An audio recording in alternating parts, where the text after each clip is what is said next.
are live. Yay.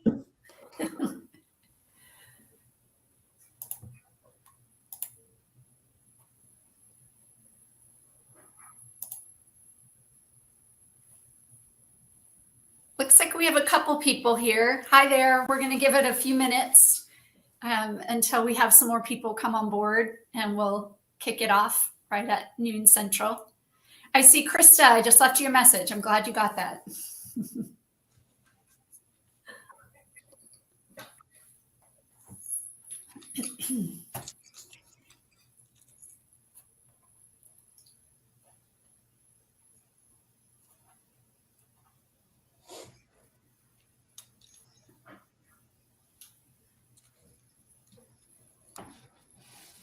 There we go. We have a few more people coming in now.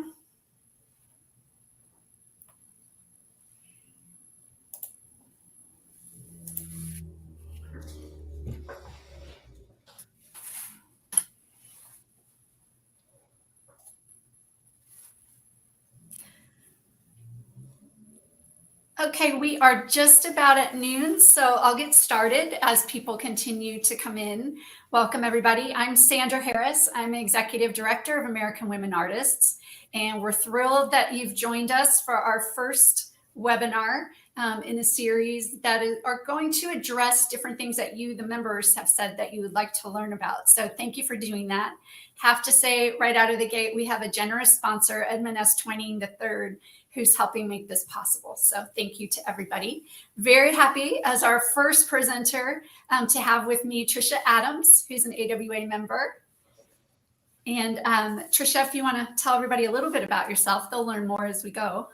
All right. Well, I wasn't always a painter like most painters usually started out in as soon as they could hold a pencil. But I took up art at age 44, and that was me. Sorry. That's okay. Well, sorry. But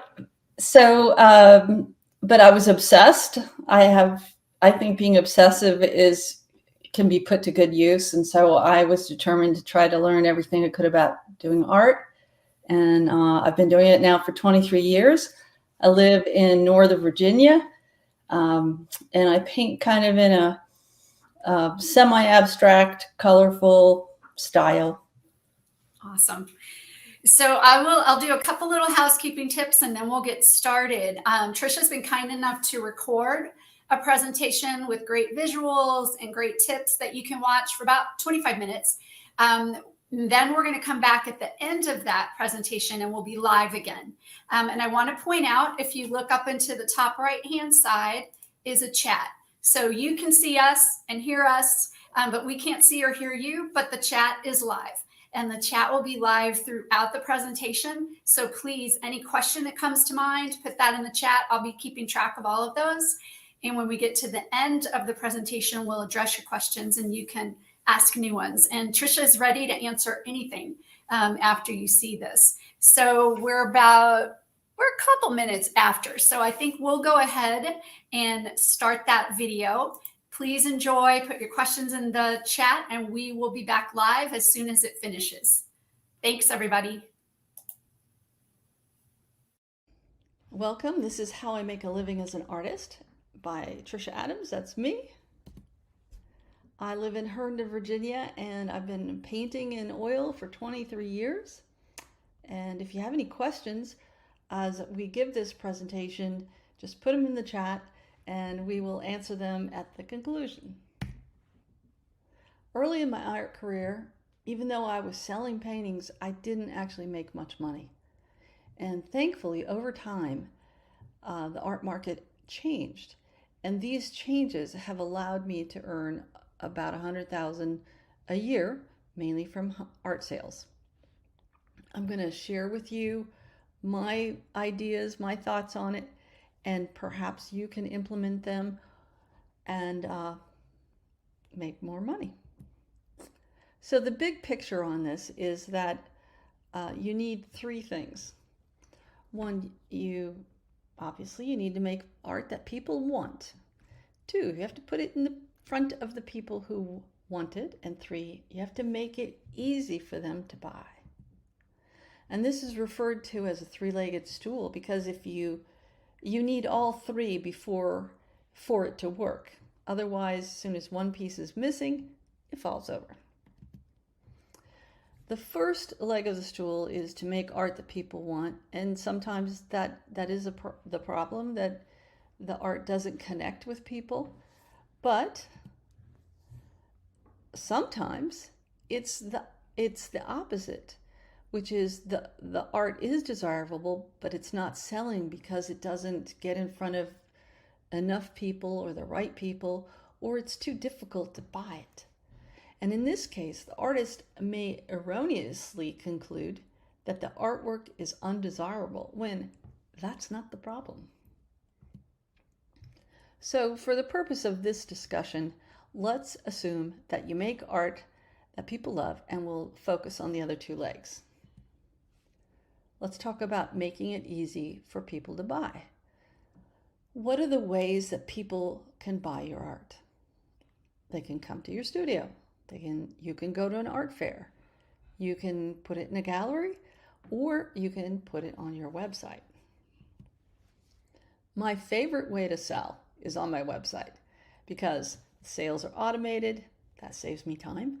The website's open 24 hours. That means I don't need to be in a retail situation tied to a shop. That gives me freedom. It's easier for collectors to buy online than it is to travel to get the art. And it reaches people outside my local area. The last advantage, reaching people outside the local area, is huge. I used to live in rural Virginia, and despite the lack of art collectors there, I still did fine because of website sales. Sales may be slow in one area of the country, but hot in another because it's there are seasons, the on season, the off. And so you have access to all these different economies and seasons with your website. Art lovers online far exceed local art collectors, which means more potential sales. So what should your website do? It should do these 4 things. It lets the visitor get to know the artist. 2, it answers the visitor's questions and overcomes their objections. 3, it makes it easy to buy with e-commerce add to cart buttons. And 4, a way to stay in touch, the newsletter. So recently, I recommended to a friend of mine that she add her photo to the homepage or anywhere on the website, but add her photo. And she responded, "It isn't about me, it's about the art." And I used to feel this way too, but I've come to realize collectors do care who created the art. If they didn't care, they may as well purchase AI art. So allow the collector to get to know you, and she or he will be more comfortable with the purchase. There's a axiom in sales which says that people like to buy from someone they know, like, and trust. So let them get to know you. Add your personality to your website, whatever that may mean. Okay, here's a story. So I was in an art forum and a fellow artist asked how to block someone from seeing their artwork. Some guy was driving him crazy. He would ask the price. He would ask about the story behind the painting. He asked about the frame and various other details. And the artist dutifully answered all the questions, but then the man didn't buy the painting. And every time the artist put a new painting on the website or wherever it was, the process repeated. So he was very frustrated. But This annoying guy was asking the very same questions that every collector has. Instead of banning people who want more information, just give them the information up front. Post the price, post the backstory, show a picture of the frame, talk about the shipping, hopefully it's free, and put some buy links there. The next time you hear anything about the painting, it will be a notice that the painting has sold. In 2018, a surprising thing happened. I made an additional $29,000. And I was like, well, I didn't work any harder. This is as hard as I can work, right? So I looked deeper to see what the difference was. I'd been in a gallery in Naples, Florida that stipulated I could not have prices anywhere on my website, social media, blog, anywhere. And it was a prestigious gallery, so I was on board. After the gallery lost its lease and closed, I added prices and e-commerce to my website. And this simple change of adding prices and buy now buttons resulted in the $29,000 more that year. I'd made it easy for people to buy. If you don't already have prices on your artwork, get with the program, right? Install add to cart buttons on your artwork. I know this was more uncommon. Prices were more uncommon before the pandemic, but I think the pandemic changed all that. Some artists will say, email me if you're interested. But you can see this is a rather tedious process, right? Requiring people to ask the price is a hassle. Many will never email you, and some will ask, but then lose interest by the time you answer. Plus, this unnecessary email exchange takes up your time. Another tip would be not to send your collectors to another website, generally for any reason, but to another website to make purchases unless it's at a gallery that you're working with. But I'm thinking of Artwork Archive. The reason why you don't want them to have to click over to Artwork Archive is every time they have to click, you lose 30% of your customers. And I've seen some artist sites that say, click here to go to Artist Archive, and then when I do, it's not even that particular artwork. It's like the whole batch, and I have to dig all the way through trying to find the one that I was interested in, and then you just say, well, that's too much work. Here's another way of overcoming an objection. Offer free shipping. People love free shipping. I do. That's probably part of the reason why Amazon is so big. Here's a little excerpt in the box about from Hiscox's Art Trend Survey. And it says that 70% of hesitant online art buyers would be more likely to buy if shipping were free. So there's one reason. Another reason, another way to look at it is if you were going to put that painting in a gallery or an exhibition, you would have to pay to ship it to them. So it's a cost that's already into your painting and into your sales price. Another thing that potential art buyers might be thinking is, well, what if I don't like it? What if it doesn't look like what it does on the screen? Or, who knows? They're a little bit scared, right? You can tell them what your return policy is. And this one's mine. I say, you gotta love it, or you can return it within 30 days. No questions asked. And then the last thing that your website should do is have a newsletter. sign-up form. And I think a newsletter is so important that I devote a tab on the navigation bar for it, and it's also in the footer.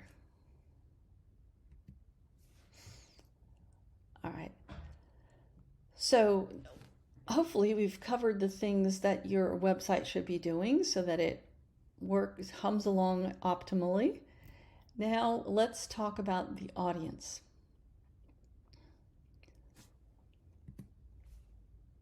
Traditionally, we have relied on galleries to provide the audience and put art in front of collectors. So what would be an advantage of selling through a gallery? I'm going to pause here for a moment so you can put that in the chat. Well, let's see. They have a base of collectors. The gallery lends an air of approval or prestige because not everyone, the galleries can't take everyone, so it represents a weeding out, I guess. The artist can focus on creating art and not spend time marketing. That's what they always tell you. So what would be a disadvantage of selling through a gallery? Put that in the chat. Well, this will be the number one comment. They take half.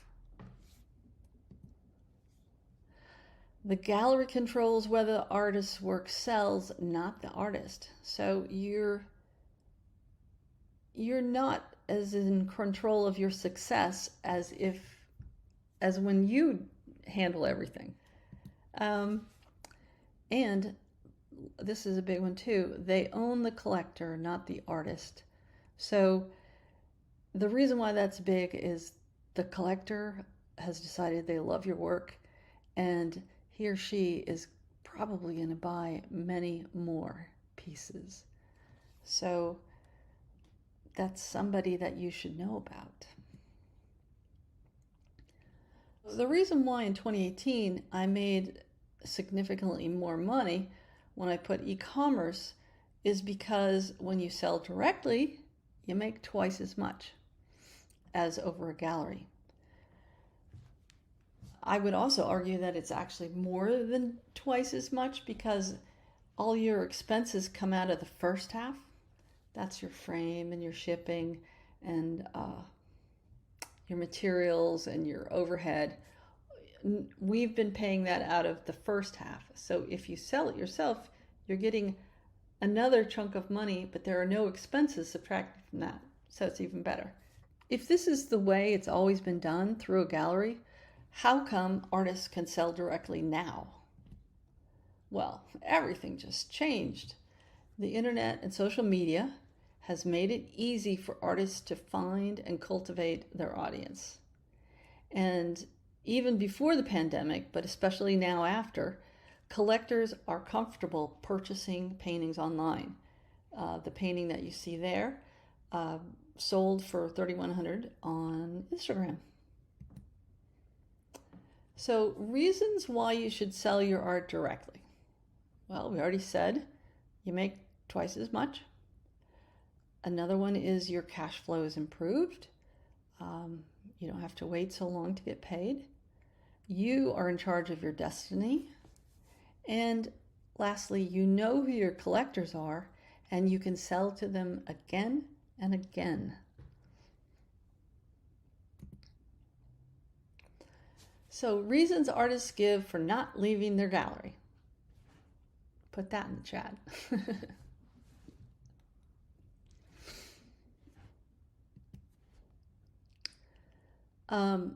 They feel the gallery lends prestige. I don't think it's as important as it used to be because we have social media, which takes the place of that, providing social proof. They may be friends with the gallery owner, and they feel that the gallery owner, their feelings would be hurt, or that they need this artist in order to stay in business. So we'll go on to the next one. And the third thing is they say, well, I don't really want to do the marketing. I don't like that. And I'm happy to pay 50% to let someone else do the marketing. I would make a couple comments. One is it might be possible to get someone to do the marketing for a lot less than 50%. And another point I would make is galleries nowadays often choose their artists based on their social media footprint. So in that case, you can't get around it. And the last one is they are unsure whether selling directly will work for them. I have a few baby steps that you can try and maybe start easing into selling more pieces directly. One is you can offer your small works through your website. So that's a good place to start. You could, another idea would be offer your new work for sale in your newsletter and on social media first. Give it a week or two, whatever you think. And then if it doesn't sell by then you can send it to the gallery. Another baby step, if you don't mind doing commissions, you can set up a page asking for their information, what they're interested in, explaining the process, and take commissions. How do you get an audience? You can cultivate enthusiasts on social media, but with the goal of eventually getting them over to your newsletter. So why is that the ultimate goal? Because you control your newsletter. If the algorithm changes on social media, you can easily be cut off from your fans. But if you have a newsletter, you just keep on plugging. So which social media should you use? Well, that's Instagram and Facebook. And this chart from the Hiscox Art Trend Survey says that the two main platforms are Instagram and close second is Facebook. So that means when you post to Instagram, you can click share to Facebook at the same time. So really it's not any more work. And an analysis of my two audiences, Instagram and Facebook, found only 16% overlap, which means they're really two different groups, and I would be missing a lot if I didn't post to both. So how do you get followers on Instagram? The key is engagement. So what counts as engagement? Well, obviously likes and comments, shares, that's the little airplane logo there, icon, bookmarks, and dwell time. Dwell time is how long someone looks at your post. So this is a good reason to write a caption. Another reason to write a caption is it lets the collector know about you. It's a way of them connecting with you. And while you're at it, ask a question, and because that encourages comments. When you post to Instagram, unlike your newsletter, which goes to everyone, your post on Instagram isn't shown to all your followers. Instead, a test is sent to a subset of your followers, probably like 100. And if your post has good engagement, then it'll send it to another subset of followers. If this cycle continues of being engaging and then getting sent to more and more, it eventually goes to the explore page. That's when you hit the magnifying glass and you can search for somebody, but you also see a selection of things they think you might be interested in. And that's the brass ring, getting on the explore page. Because when you're on there, that's how you get new people to look at your page, and they may follow you. So how do you get people to sign up for your newsletter?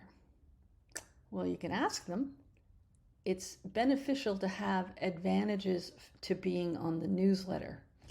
And the two advantages that I do, artwork appears first in my newsletter and on my website, so subscribers have first chance to purchase. And then same thing with workshops. That's where I announce workshops. They have first chance to sign up. A lot of times those never make it over to social media. All of your collectors should be on your newsletter. Go through your past sales, collect their names and their addresses so you can send them a letter. Send out your newsletter no less than once a month. If there's a long gap between newsletters, people will forget that they signed up and they may mark it as spam. The tone should be like a letter from a friend rather than an advertisement from business. You may not get immediate results from your newsletter. Keep the faith. As your list builds, as you become better at crafting the newsletter, you will begin to reap sales. You don't have time. You aren't a good writer. I can hear you over here. I don't have time. Your newsletter does not need to be War and Peace. You can just call it Postcards from My Studio, and then just put a painting in there, hot link it to where it can be purchased, say a couple things about it, and that's it. Send. That doesn't take very long. So why should you note your collectors' mailing addresses? Well, you should consider writing them. It's so unusual these days that it really gets people's attention. If you are concerned about the price, you can send them a postcard. They'll probably keep the card for quite a while because it's got your painting on it. And what I do, I figure out a gift to mail to my collectors each year. And this year I did a calendar. It can add up a little, but I consider it advertising because that group of people are the most likely to get more art from me. I'm going to summarize. To make more money from your art, you need 3 things. Make art the people that you and other people love. Develop your own audience instead of paying 50% to the gallery. And make it easy for people to buy on your e-commerce website. I hope you found good ideas in this presentation and they bring you increased prosperity. Thank you. Okay, we are back live. Thank you, everybody. And thank you, Trisha. That was such a great presentation. We did get some good questions during the chat. And I will go ahead and throw them at you and see if we get any more while we're here. Okay. The first one was, how do you get people to your website, right? You talked about how important it is to have a good website and be engaging, but what have you found as far as getting people to find it? Well, I put things on social media, and if they are interested, sometimes they'll say, "Is that one available?" And I'll say, "No, but you can see all the ones that are right here," and I give them a link in the comments, or like that. But a big one is the newsletter, because every image is going to go right there to the newsletter, and I don't just dump them onto like the home page. If it's a picture of an apple tree painting, then it will go to that. And then I can look at my analytics, and it's kind of interesting to see what things were the most popular. But those are the two main. The newsletter is really big. So I would have to ask, because did you have a strong tech background before you started doing all of these things? Yeah. Yeah. I used to teach software training. Gotcha. Yeah. Yeah, that's great, because I think that, some of the questions were sort of around some of these things about even getting there if you don't have a background in that. So I think that's really good content we can look at for the future, as well as more of the basics. One of the other questions, so you made a great point that every time somebody has to click away from your site, that it can be a 30% loss, or you'll lose 30% of the sales. And so maybe one of the questions is, how did you choose the payment processor that you use? And can you say which one you are using? I mean, you have to go in great detail, but. Yes, I'm using Faso for my website. That's Fine Art Studio Online. Okay. And it comes, the free processor there is PayPal. Okay. And so I would, I'm I'm pretty frugal in a way. So I was like just sticking with that. And they gave the option to put Stripe on there. Okay. And I didn't do it right away, but they also have a thing called abandoned carts.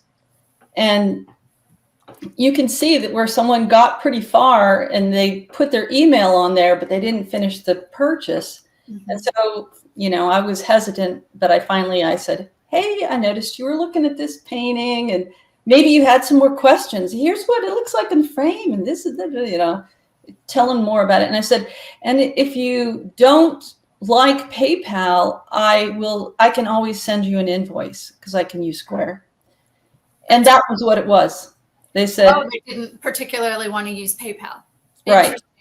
Like if they don't have a PayPal account, I think it requires you to make an account. Right. And that starts to be too much trouble for them. So once I realized that was definitely a sale that I almost lost because I didn't have another option, I went ahead and added Stripe. And I think Faso charges like 2% on top of what Stripe charges, but it's better than losing sales. So now they have the option. Have you run into many collectors that don't want to put a credit card online? I still hear that every now and again. Or do you think because they're already online, that eliminates that? I usually don't have that problem. Occasionally, someone will call me up and want to give me their credit card over the phone. Right. Which actually, I'm like, well, I could go sell this on the dark web. Right. And they know I'm kidding, but it's actually less safe. More than, Because when they buy online, I don't know their credit card number. That's right. But anyway. Now, that's a great point. Another question that we had was about the free shipping. And you did a great description of how to factor that in. That you're building that into the price. It's not like you're losing money on that. You're estimating the size and the weight, and you're looking at how far it might go and choosing that and building it into the price.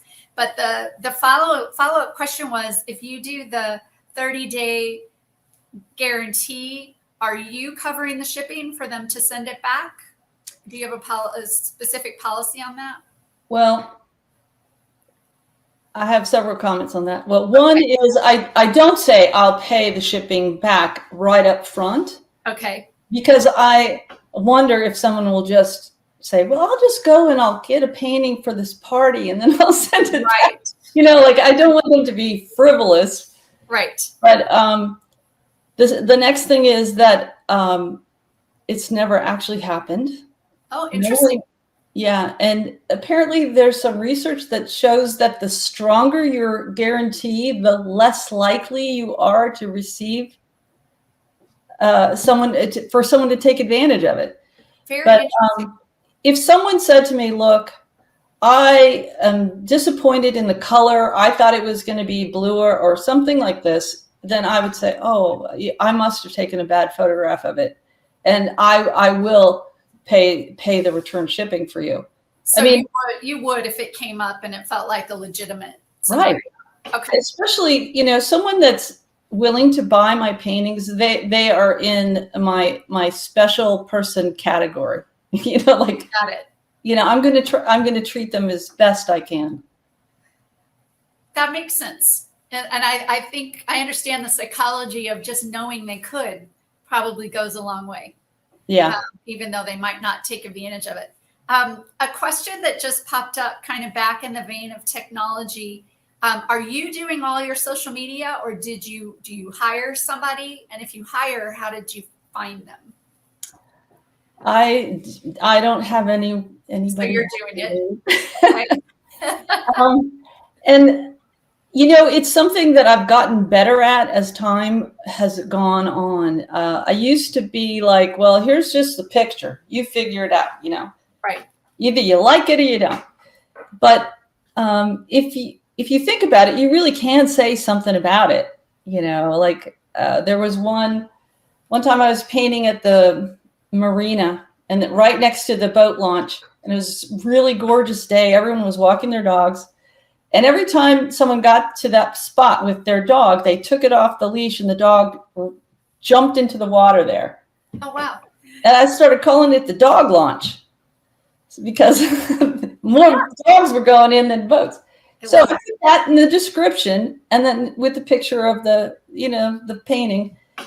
And I think that brings it alive a little bit more. It gives them a flavor of what it was like to be there that day. And so once you start doing it, then you will eventually get better at it. Someone asked me to look at their Instagram account, and I was like, man, this just sounds like, it sounds weird. Like it said, choose something to beautify your home today. You know what I mean? Like, and I said, what is that? And he's like, oh, I hired someone to do my social media. And I said, I would rather you tell me about this painting. And he switched, and it's so much better. I think that's a really good point. And I think we could have a whole session on this, the pros and cons of using somebody else as your voice. And sometimes people are good at that but the artist voice is so important, in my opinion. Whether it's in your social media or your newsletter, people want to know you and how you did something, why you did something. And it can be, if you hire somebody that maybe hasn't worked with artists or hasn't spent a lot of time to get to know you, that voice just might sound like, yeah, they're selling something pretty to hang over your couch rather than talking about an artist and their creative process. That's a really good point. But I think this could be a really good session. So we'll save that one. Sort of back to the processing, and I'm sorry, I went out of line a little bit, or out of order a little bit. Have you ever had a scam situation? Somebody said that was one of their worries about selling online, that, when you were giving the example of somebody asking a lot of questions or wanting to buy it, but it wasn't valid, or have you run into any issues thus far? I always direct them to my website where they pay there, and I'm going to assume that if that card goes through, then it's a valid sale. I've never had a scam. I've had plenty of people try to scam me on social media. Right. All the NFT stuff, just block it. That's just a hotbed of scammers. Right. But one time someone said they wanted to send me an image of a check. Oh, wow. Yeah. Through the DM, they're going to send me a picture of my check, and I'm supposed to take a picture of it with my camera and make a deposit. Yeah, no. And I was like, a picture of a check is not a check. That's right. Yeah. So I was, That's a new one. Yeah. And I think that could be another great part of a session on technology, is the scams to watch out for and that sort of thing. Because if you haven't sold online a lot, and if that's not sort of the area you've been in, really important to know. We're getting a lot of great questions. So I'm backing up to make sure I'm getting them all. Do you use a platform to schedule your social media posts? There's where you can pre-post and pre-create, or not? No. After I put it, on my website, and given that a little time to be available, only like a day or so, but then I'm just so anxious to put it out there and see what people think that I just put it right there.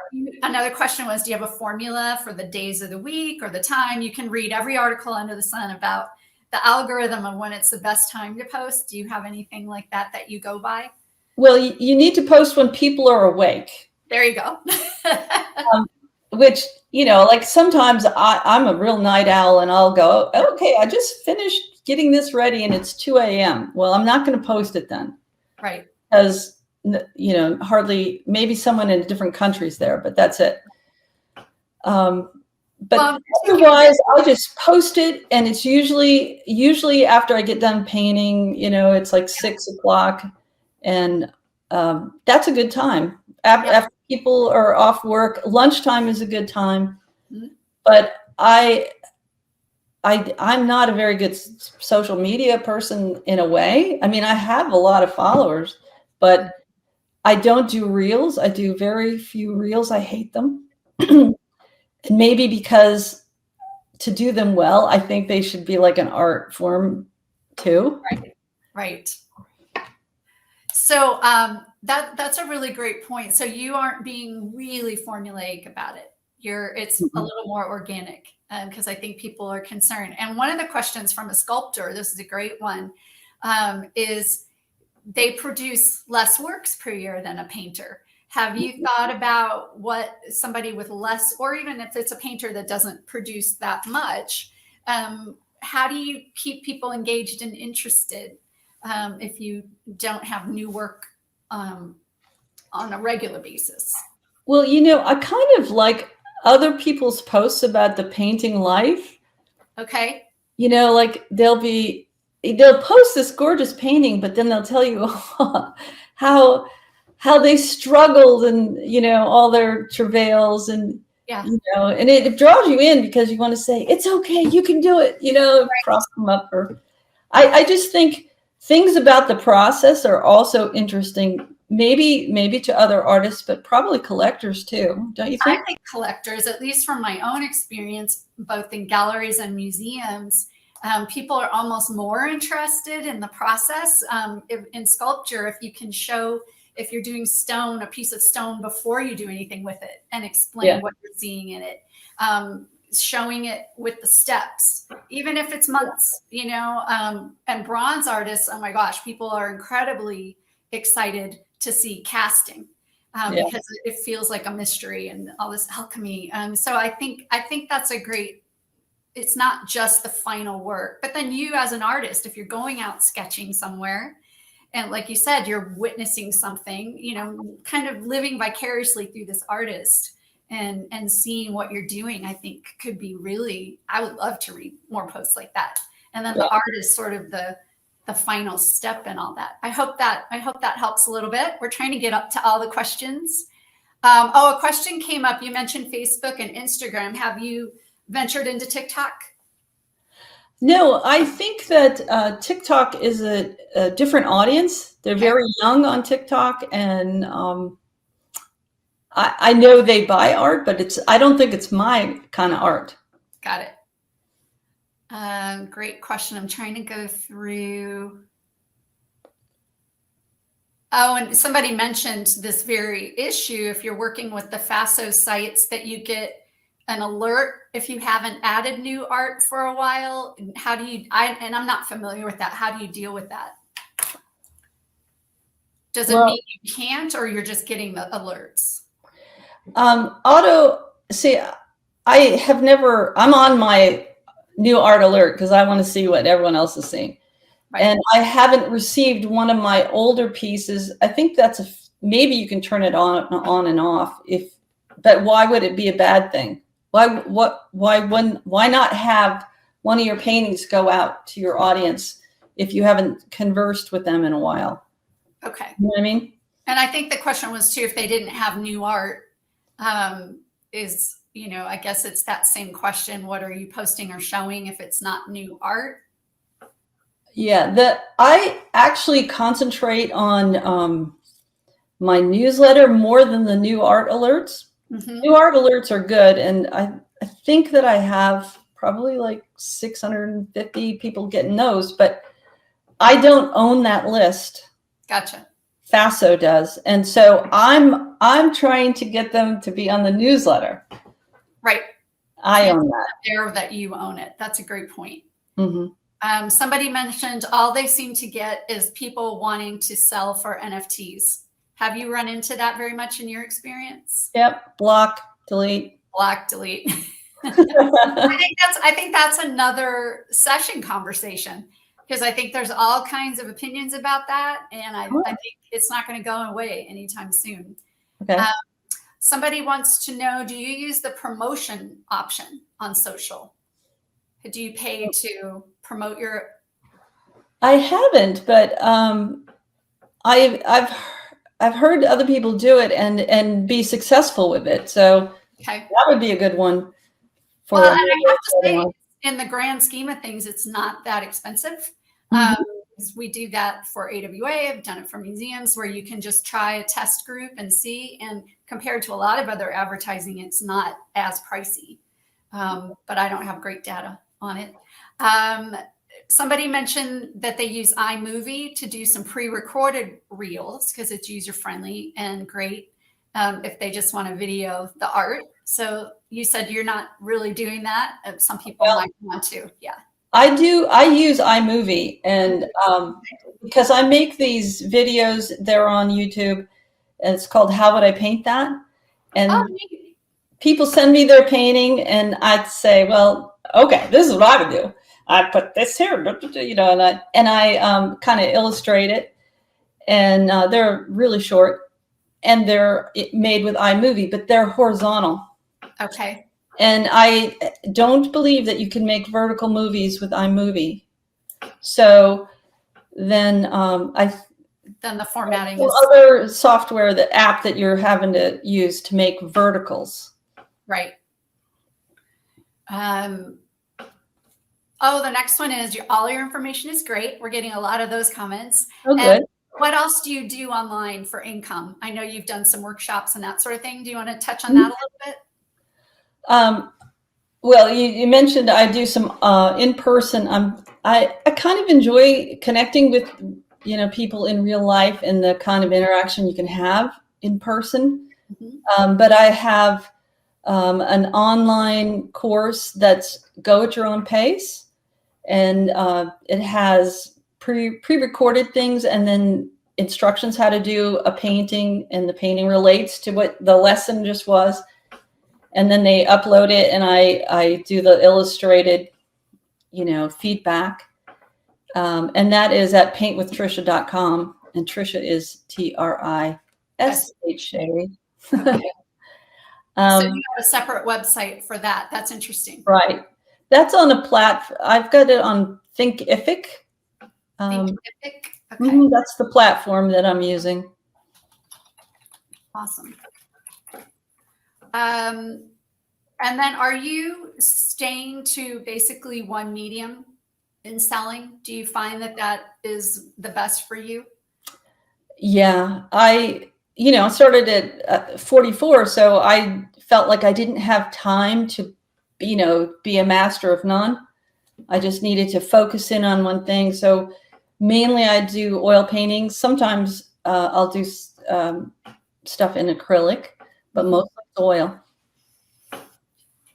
I think the big concern somebody's asking still is this concern about legitimate buyers online and the concern about that. So what is your advice? Is it really to just be on there and be engaging? And, how are you filtering? Can you really filter that, right? If somebody's legit or not?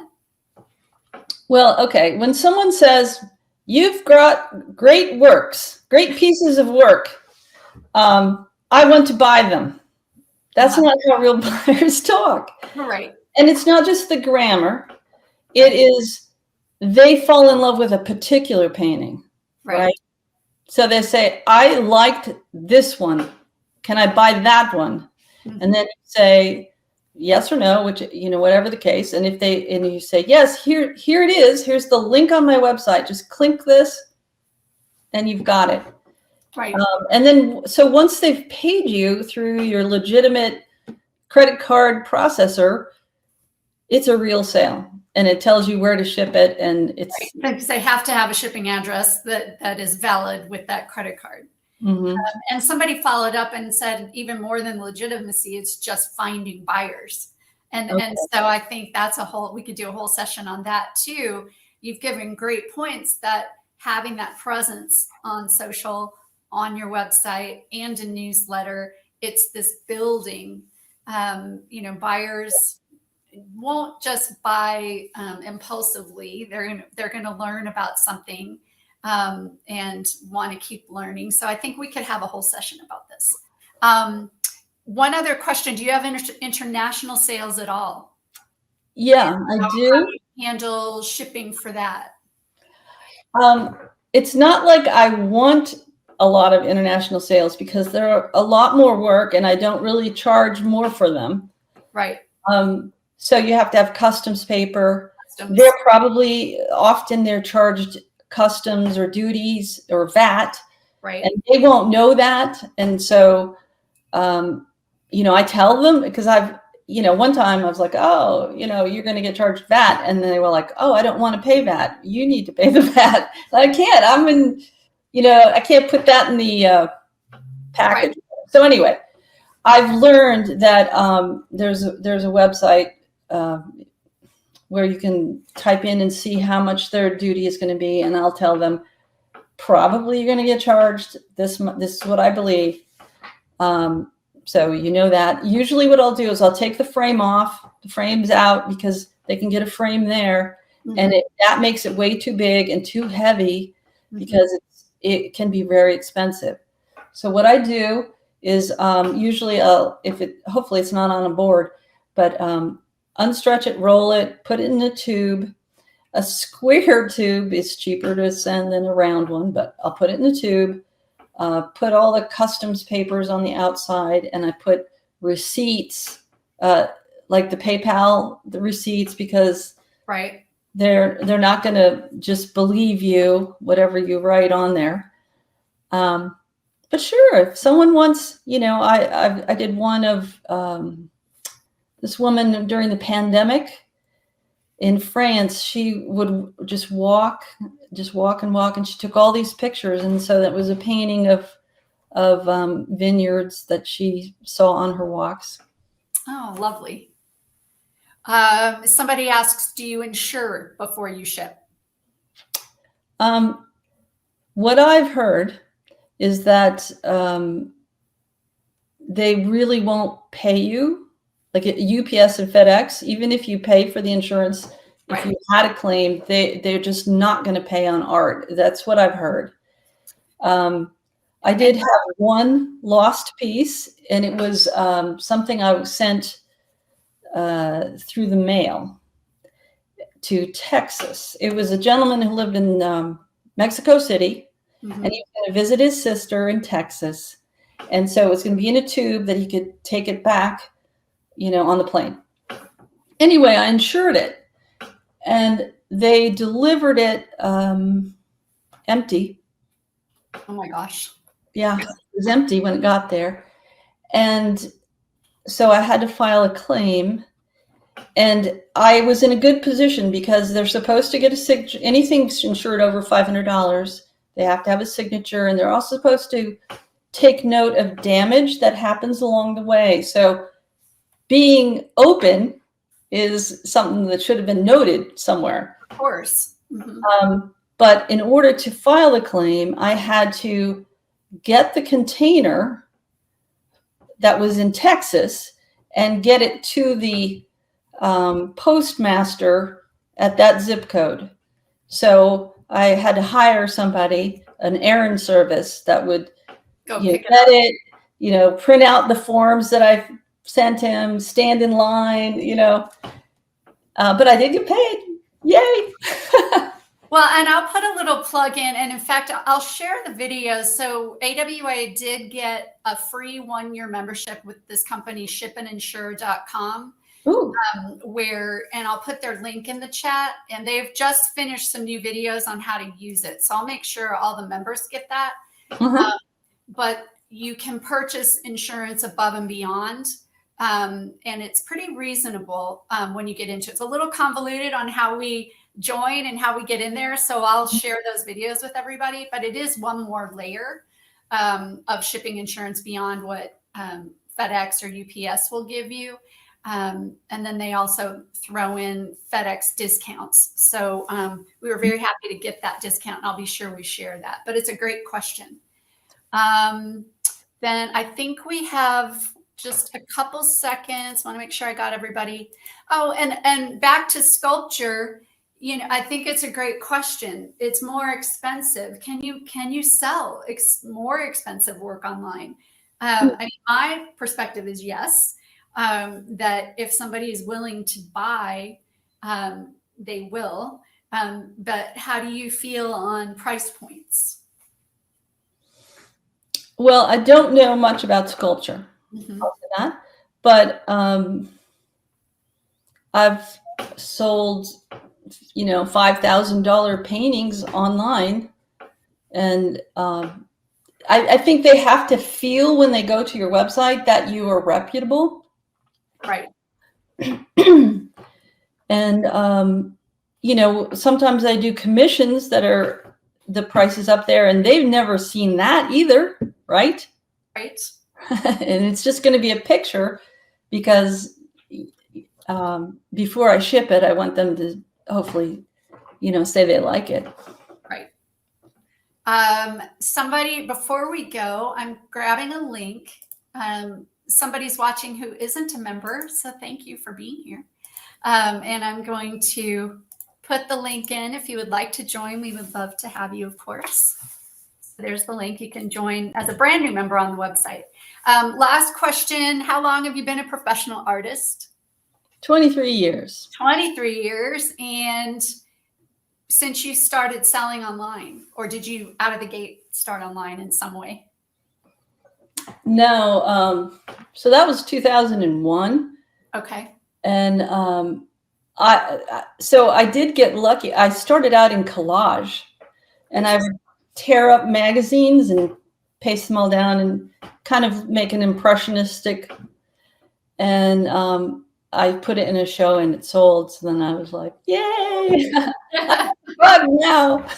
Motivation. Oh, that's awesome. But they didn't. I think websites might. I don't remember how much they played in it. There was not Square and all of that. Easier. You had merchant. You had to pay for a merchant service and all this. Yeah, it was a lot more complicated even 10 years ago. So, I think this has been fantastic. I can't thank you enough for kicking us off with your presentation. So many great ideas, and not everything works for everybody. And our point with the webinar series is just to have lots of perspectives, and hopefully people will find things that stick. In 2 weeks, we're having one about the gallery relationship. And some people still want to work with galleries, and everybody has to decide. So we'll do that in a couple of weeks. Thank you, everybody who came. So excited that you were here for our first one. And again, Edmund S. Twining III is helping us be able to do this year. So we want to thank him. So watch for more and keep sending us ideas for what you want to do. And you're getting lots of awesomes, and thank you for doing this. Thank you. And we will upload it to YouTube. So if you missed anything, you won't see all the chat, but you'll see the presentation part will be on YouTube. So thank you, everybody. Great to have you here today. Take care. Bye. Bye.